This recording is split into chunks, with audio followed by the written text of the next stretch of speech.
So this is still 3B part 1, and this is the final tutorial for it, because before we can print the form we need to put the photograph in, and we also need to remove scroll bars and do these other customizations here. So if we go back up and have a look, we need to have the photograph, and notice that it says print the 006 before any calculations are made. So as we're doing number 6, we don't actually need a photograph for any of the others. So I'm going to move to number 6 and we'll put a photograph in. Now if I click on it and then select attach and then add, and now I can choose a file. So in here I've got a picture that I've downloaded of a motorhome. Click on OK. There's our photograph done. Now in part 2 you've got to show evidence of how you did that, but you'll also need to show evidence of the design of the table. So when it comes to showing that evidence, look at your camper van table, look at it in design view, and show evidence of how you set the photograph to an attachment field. Then show evidence of how you did this bit here. Okay, so if we have a look at the other customizations that we need to do, then we need to remove scroll bars and default navigation buttons from the main form. Okay, so if we go to design view, we can select the main form by clicking in this little square here, and if we have a look at our format properties and we go down here, here's our navigation buttons, so we'll say no to those, and we'll also say no to any scroll bars. So instead of both, we'll have neither. Now if we look at this now, there we go, there's no scroll bars here.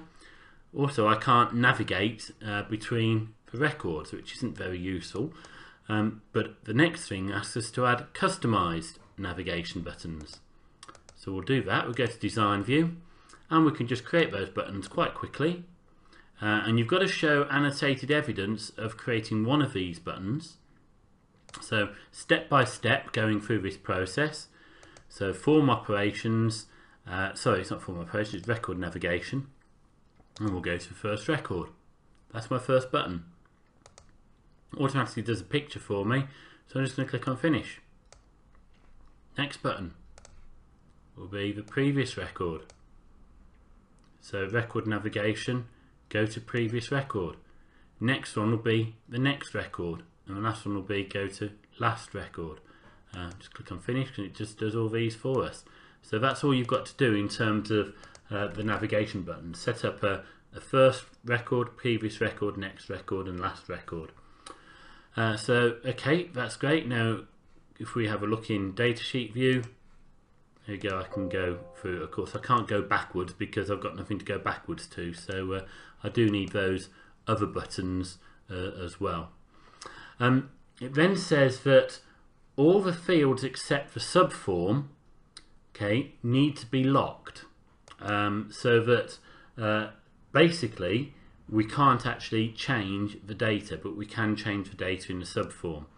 So I'm going to select all of these, hold down Control and select the photograph field. Notice I haven't selected the labels, and if we go to all, in fact it'll be under data, and we can say yes, we want those to be locked, and you would need to show a screenshot of this and you're setting it to locked.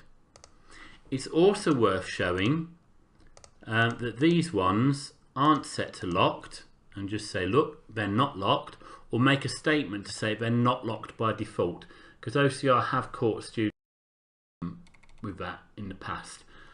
So make sure you just mention the fact that they're not locked by default. So let's have a look. We've done that the equipment details are editable, camper van details are read only, and one more thing we need to do, and that is the charge rate needs to include the percentage sign on there. So if we have a look at the charge rate and we select the charge rate, go to format, and then we can change the percentage sign, and we can actually set this to no decimal places because there weren't any decimal places in this particular scenario. If you were doing something different in the real course, I can obviously check, whether you need decimal places or not. Have a look. Apart from those two buttons, and we go to camper van number 6, we're ready to take a screenshot, and we'll take a screenshot from this corner here down to that corner there. That of course is before all our calculations. And then there's no video tutorials for part 2 and part 3 because that's just showing evidence of what you've done here, and so the best way for that is to have a look at the similar but different answer files and see how the evidence has been presented in those. So the next tutorial will be 3B part 4, looking at all of the calculations.